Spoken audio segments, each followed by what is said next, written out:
di Republik Indonesia dengan Warta Berita.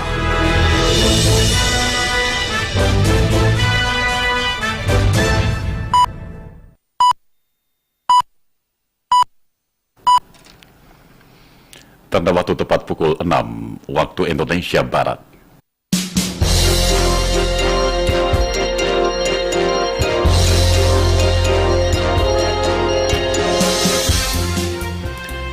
Selamat pagi saudara, inilah Radio Republik Indonesia menyampaikan Warta Berita edisi hari ini, Senin tanggal 15 Agustus 2016.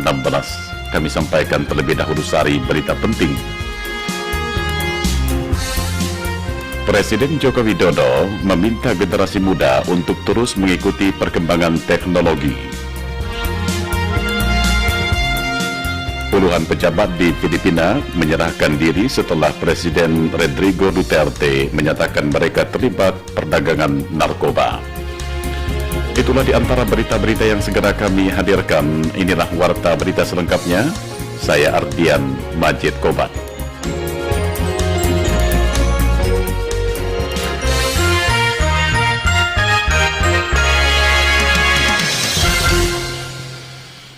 Berita yang pertama. Saudara, Presiden Joko Widodo meminta generasi muda untuk terus mengikuti perkembangan teknologi. Permintaan itu dikemukakan Kepala Negara ketika membuka Jambore Nasional ke-10 dan Hari Pramuka ke-55 di Cibubur, Jakarta kemarin. Menurut Presiden Joko Widodo, para pemuda diharapkan fokus menggunakan media sosial untuk hal-hal yang positif. Karena sekarang ini kan kalau kita lihat anak-anak muda ya yang pengguna media sosial ini harus kita arahkan ke hal-hal yang positif. Jangan sampai media sosial dipakai untuk mengejek, jangan, itu bukan budaya kita. Dipakai untuk mencela orang, dipakai untuk merendahkan yang lain, dipakai untuk mengejek-ngejek yang lain. Marilah kita gunakan media sosial itu untuk komunikasi yang positif, komunikasi yang produktif, hindari yang namanya kebencian-kebencian lewat ujaran-ujaran. Presiden Joko Widodo meminta agar anggota pramuka di tanah air memanfaatkan teknologi informasi. Menurut Kepala Negara, teknologi informasi salah satunya adalah sosial media yang dapat menarik minat masyarakat. Beralih ke berita lainnya, TNI Angkatan Darat telah menyiapkan Kopassus dan Kostrad guna membebaskan 10 warga negara Indonesia yang disandra kelompok Abu Sayyaf di Filipina. Laporan selengkapnya disampaikan reporter Eman Rero. Kepala Staf TNI Angkatan Darat Jenderal TNI Mulyono mengemukakan bahwa saat ini jajarannya telah siap Komando Pasukan Khusus Kopassus dan Komando Cadangan Strategis Angkatan Darat Kostrad untuk membebaskan 10 warga negara Indonesia yang saat ini masih disandra kelompok bersenjata Abu Sayyaf di Filipina Selatan. Menurut Kepala Staf, dirinya telah siapkan baik pasukan maupun juga alat utama persenjataan yang diperlukan. Karena bagaimanapun ini adalah kewenangan Panglima TNI untuk memerintahkan. Namun dirinya sebagai Kepala Staf maupun para Pangdam hanya menyiapkan satuan. Pernyataan tersebut disampaikan Kepala Staf TNI Angkatan Darat pada pekan ini pada saat bertemu dengan para wartawan dan juga para pimpinan redaksi media massa nasional di Balai Kartini, Jakarta. Membina bagaimana prajurit-prajurit saya ini profesional, bagus, ya seperti Kopassus, dia mahir tentang Kopassusnya, Kostrad, dia mahir Kostradnya, Kodam, dia mahir tentang teritorialnya, kemudian mahir tentang tempur di wilayah dan sebagainya itu. Nah setelah saya punya prajurit-prajurit hebat ini, setelah itu Panglima TNI yang menggunakan gitu loh. Jadi tapi saya sudah menyiapkan pasukan-pasukan untuk mengatasi itu manakala TNI diperintahkan untuk turun ke sana. Manakala memang ya sekarang siapkan pasukan, kita serbu itu Pulau Solo itu. Nah, misalnya seperti itu. Nah, pasukan itu sudah siap nih, pasukan ini sudah di standby kan, tinggal go, nah tinggal nunggu aja. Jenderal TNI Mulyono menjelaskan selama ini TNI tidak bisa segera melakukan operasi militer karena terhalang oleh batas wilayah kedaulatan negara lain. Terpengaruh juga dengan peraturan perundang-undangan negara Indonesia. Menurut KSAD, Jenderal TNI Mulyono, Angkatan Bersenjata Indonesia, Filipina, dan Malaysia telah membuat satu konsep bagaimana membebaskan para sandera dan upaya antisipasi agar peristiwa penyanderaan tidak terjadi kembali di masa mendatang. Akibat hujan yang deras, sejumlah wilayah di 3 kabupaten di Jawa Timur dilanda bencana tanah longsor. Namun jumlah korban jiwa dapat dihindari karena berfungsinya alat peringatan bencana yang terpasang di wilayah tersebut. Untuk laporan selengkapnya, kita simak reporter Farida Husnia. Sekitar 3 kabupaten di Jawa Timur tertimpa bencana tanah longsor. Kabupaten tersebut yakni Magetan, Tulung Agung, dan Trenggalek. Kepala Pelaksana Badan Penanggulangan Bencana Daerah BPBD Jawa Timur, Sudarmawan, mengatakan tidak ada korban dari musibah tersebut karena di wilayah itu terpasang alat peringatan dini tanah bergerak yang dapat memperkirakan terjadinya bencana tanah longsor. Di situ sudah ada peringatan dini. Di kabupaten kota itu EWS-nya ada, early warning system-nya untuk EWS tanah bergerak. Artinya ketika di situ sudah ada EWS, maka ketika ada gejala tanah bergerak, EWS itu mengeluarkan bunyi gitu. Ada yang dari pemerintah provinsi, ada yang dari pemerintah kabupaten, kota. Di wilayah yang mengandung ancaman tanah bergerak, namanya itu extensometer. Makanya itu kan, mohon maaf, tidak mendahului, itu adalah salah satu cara, salah satu alat untuk memperkecil risiko, terutama untuk dampak korban jiwa. Karena Pak, mereka sudah diingatkan dengan sirine, lalu otomatis masyarakat itu dapat menghindar gitu dari bencana longsor. Kepala Pelaksana BPBD Jawa Timur, Sudarmawan, mengungkapkan warga sekitar Kelurahan Alastuwo, Kabupaten Magetan, bersama BPBD masih melakukan kerja bakti membersihkan lumpur dan material tanah longsor lainnya yang menutup area jalan. Sementara BPBD Kabupaten Tulung Agung bersama Satuan Kerja Perangkat Daerah Teknis setempat membuat jembatan darurat sementara di wilayah Dusun Sine, Kecamatan Kalidawir, karena jembatan yang ada putus akibat hujan deras yang terjadi pada hari Jumat lalu. Pemerintah Provinsi Sumatera Utara akan melakukan uji kompetensi 3 pejabat yang sudah keluar dari panitia seleksi Pansel tahap pertama. Dan selanjutnya dilakukan lelang jabatan guna percepatan mutasi dan rotasi tahap kedua yang sekaligus mengisi jabatan eselon 2 yang masih kosong.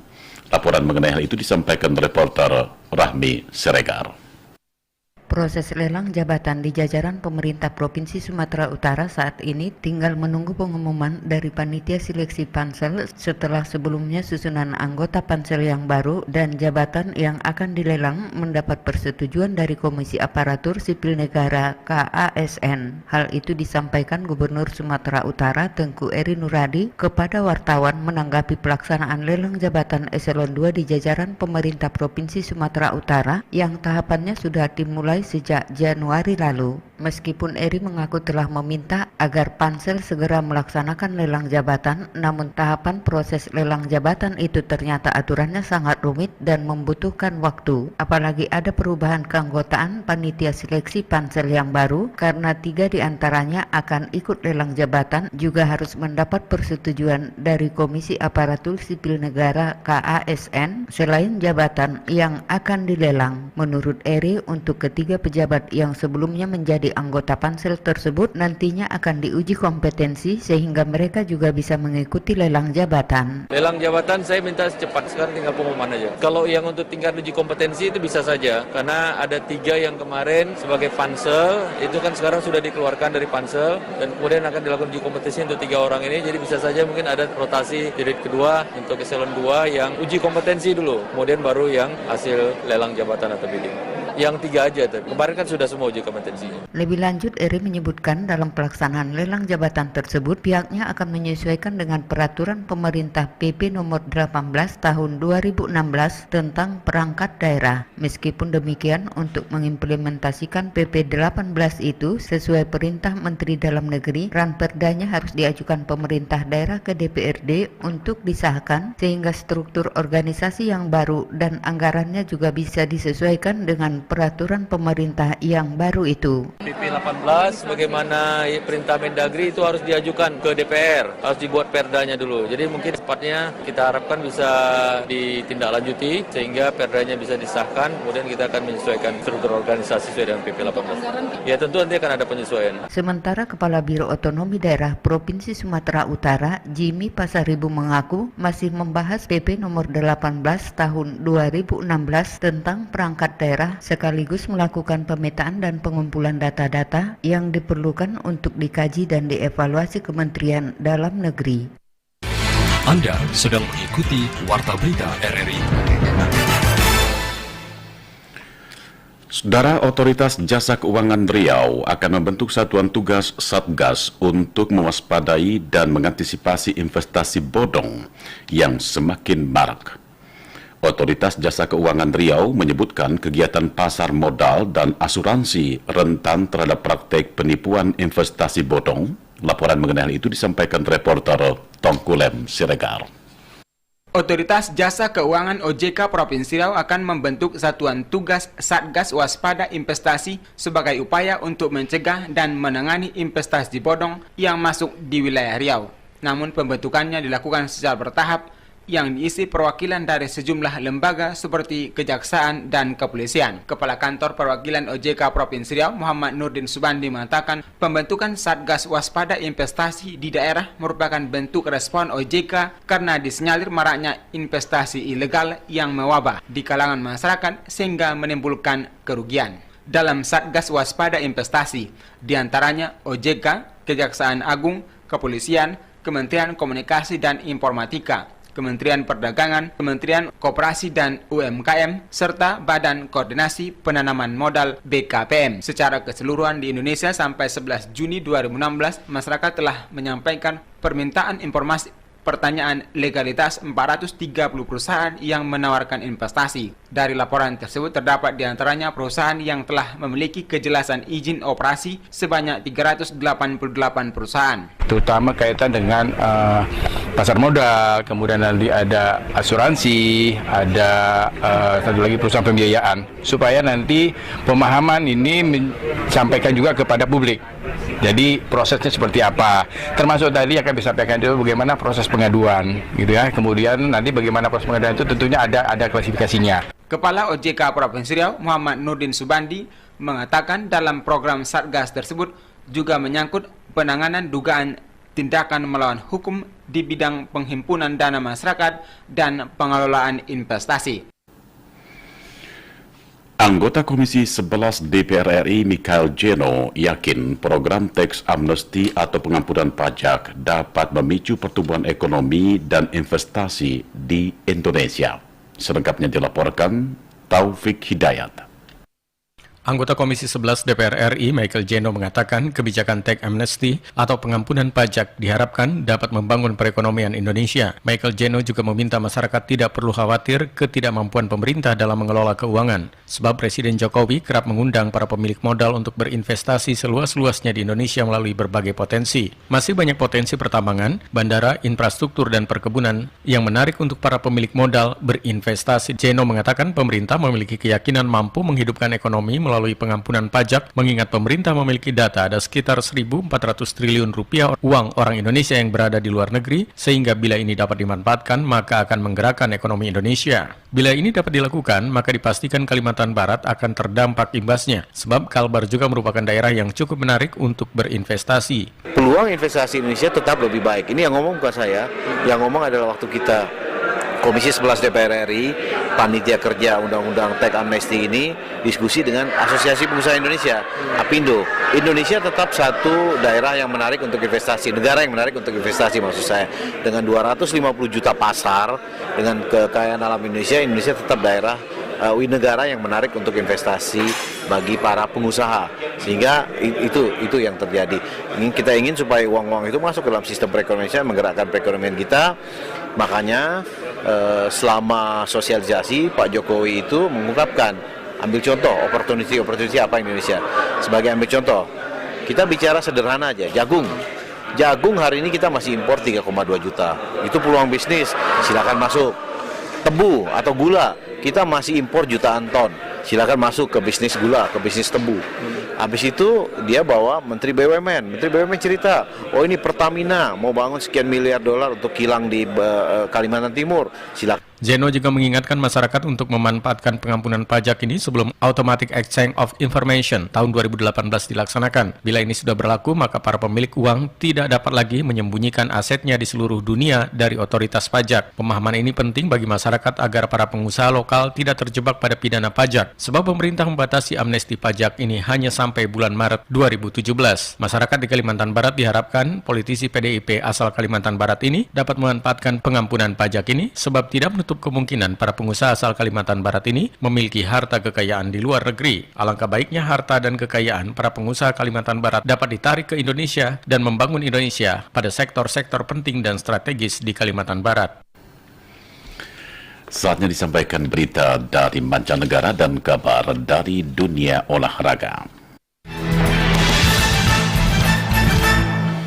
Saudara, dari luar negeri diberitakan puluhan pejabat di Filipina menyerahkan diri setelah Presiden Rodrigo Duterte menyatakan mereka terlibat perdagangan narkoba di negeri itu. Sumber-sumber resmi di Manila melaporkan pihak-pihak yang telah menyerahkan diri di antaranya adalah sejumlah wali kota dan komandan polisi. Sebelumnya Presiden Rodrigo Duterte mengumumkan 150 nama hakim, wali kota, anggota parlemen, polisi, dan tentara yang terlibat perdagangan narkoba di Filipina. Selain itu juga menonaktifkan para personil kepolisian dan militer yang terlibat perdagangan narkoba. Semua jenis pengawalan terhadap para pejabat negara yang terindikasi terlibat dalam perdagangan narkoba telah ditarik dari mereka yang tertuduh. Dari dunia olahraga, Bayern Munchen sukses merebut gelar juara Piala Super Jerman tahun 2016 setelah menundukkan Borussia Dortmund di Stadion Signal Iduna Dortmund dini hari tadi. Selengkapnya terangkum dalam Spektra Olahraga RRI pagi ini bersama Iwan Bagus Irawan.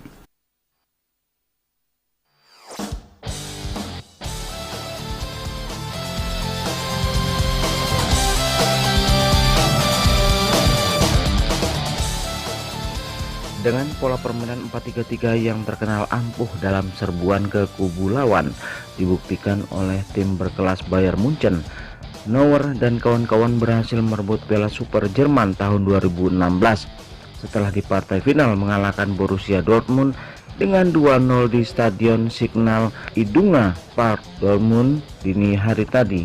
Dengan kemenangan ini, Lam dan kawan-kawan mengoleksi 5 gelar Piala Super Jerman atau menyamai jumlah 5 piala yang dimiliki Borussia Dortmund. Pada babak pertama, Arturo Vidal berhasil menggetarkan gawang Dortmund yang dijaga ketat Burki setelah memaksimalkan umpan silang Frank Ribery yang diteruskan Müller kepada Vidal pada menit ke-58.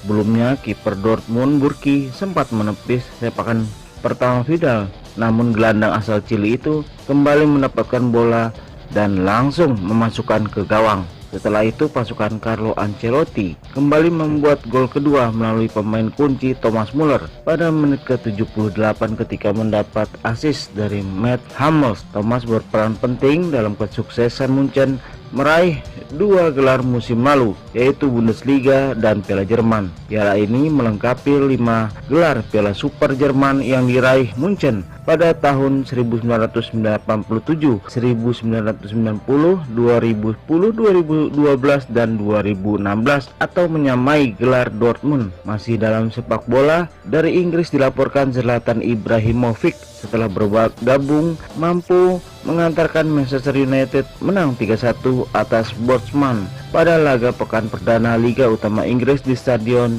Bournemouth. Setelah itu, The Gunner Arsenal harus menggelengkan kepala setelah kalah 3-4 dari Liverpool.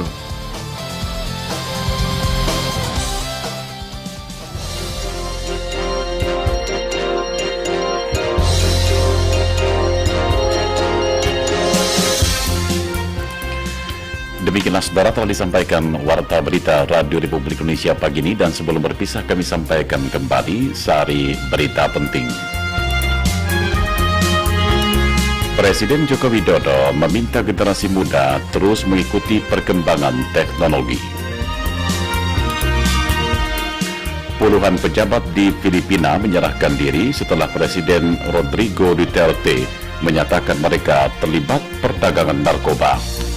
Akhirnya, mewakili tim redaksi yang bertugas pagi ini, produser pelaksana Yanti Widya, pengarah acara Wirda Putri, teknik operator studio, pengarah teknik, kameramen, dan editing kita kali ini Angki Suryawan.